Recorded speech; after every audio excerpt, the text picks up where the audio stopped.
Well, for some families trying to get through this crisis, there is nowhere to turn. CNN's Anna Coren connects us to the daily struggle to survive India's second wave. 22-year-old Vishwaroop Sharma believes he is living in hell.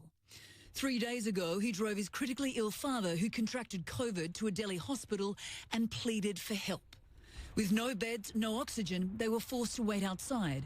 Sharma rubbing his father's back, trying to offer reassuring words, but no help came. He knows he will going to die, and he was saying, I won't be able to breathe. I need something. I need more medicines, but nothing is provided to him. And he died in front of me on my hands. Sharma told CNN he returned home to find his mother, now a widow, struggling to breathe. She too had contracted the deadly virus. With the help of friends, he purchases an oxygen cylinder on the black market. And for the next few days, he drives from hospital to hospital with his mother in the back seat, breathing through an oxygen mask. Finally, he finds an available bed at a hospital 100 kilometres away. She was consoling me that don't be worried, I'll be back, don't worry. If God is with us, I'll be back. India is facing a second wave that's turned into a tsunami, catching the nation's government completely off guard that failed to stockpile or prepare for this moment. On Thursday, the country recorded almost 315,000 new COVID cases and more than 2,100 deaths, the highest number of daily infections and deaths ever recorded in any country since the pandemic began. And medical experts say that number is only going to rise. Given the number of infections that we already have and the people they might have already infected, I do not expect the case count to go down before 3 or 4 weeks and the death count to go down till at least 2 to 3 weeks thereafter. Hospitals are at breaking point with an acute shortage of beds and oxygen. The capital, Delhi, has less than half the required oxygen for COVID patients, despite India being one of the world's largest producers of medical and industrial oxygen. The High Court has criticised the central government's handling of the oxygen crisis, describing the shortage as ridiculous. Prime Minister Narendra Modi announced measures to increase the production and supply of oxygen, but the duty of the government now falling to private citizens. It's a horrible situation. It is as if the government has completely abdicated its responsibility. There is no help anywhere. The health system has completely collapsed. Activists and TV host Tashin Poonawalla and his wife Monica are using their celebrity, influence and resources to help desperate Indians source oxygen, cylinders and hospital beds, which they believe shouldn't be a privilege but a fundamental right.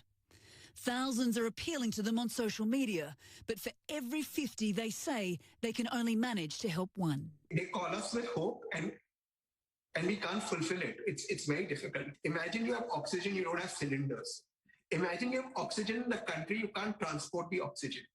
And therefore people are dying with oxygen. It's criminal. For Sharma, a student studying law, he knows firsthand how much his country is now suffering. As he prepares to pick up his father's remains from the crematorium, he is praying that COVID doesn't take his mother as well. I'm totally helpless because I have lost my father 2-3 days ago, and I have left my mom in the hospital, and I am so helpless. I am all alone now. Anna Coren, CNN, Hong Kong. Well, something drastic needs to be done to control India's COVID crisis. That is the view of chest surgeon Arvind Kumar, who now joins me live from just outside New Delhi. And so you are on the front lines of this pandemic, treating COVID patients yourself, as I understand it. Just describe your experiences at this point. First of all, thank you very much for having me on your show. As your reporter has already described in the story just now, the situation at present is pretty grim. So till January, the cases number, or till end of February, the number of cases was falling, and all of us kind of went into a complacency mode that probably we have overcome the COVID crisis and we are probably out of it. Sadly, a new highly infectious form of the strain started from the state of Maharashtra and started spreading there like wildfire.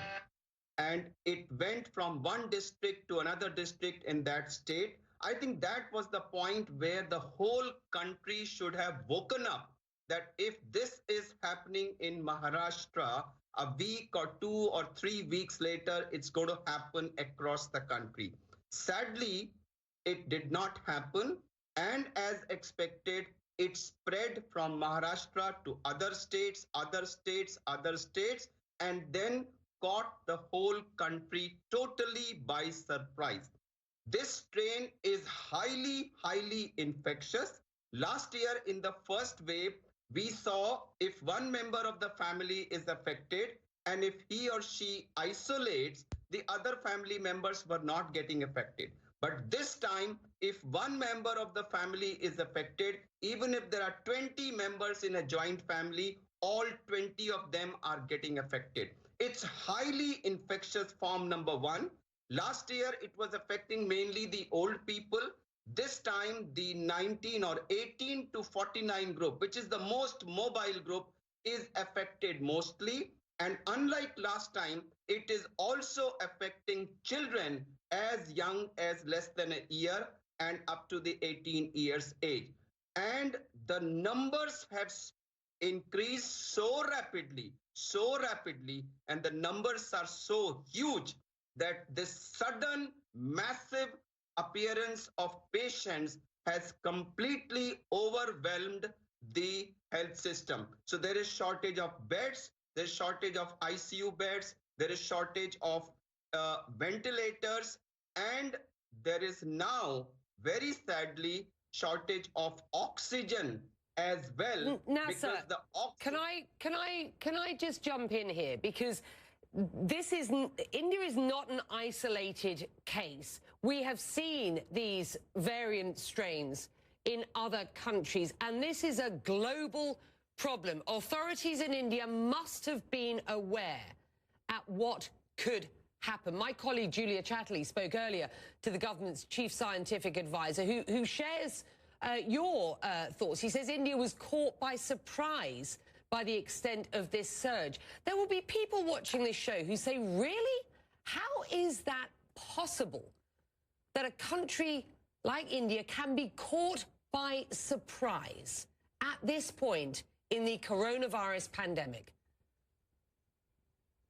So, Becky, last year also, India followed the Europe by a gap of about 2 months. So if you remember, April, May, June were the worst period for Europe, and our worst period came thereafter. So this year, when the Europe was hit by the second wave and had to go for the second lockdown, I think that was the time where everybody in India, and I include everybody across the board, from administrators, politicians, doctors, and public at large, everybody should have woken up to the fact that if this is happening in Europe, we are going to be hit by it 2 months down the line. And that's exactly what happened. Sadly, all of us were unprepared, and it has caught us by surprise.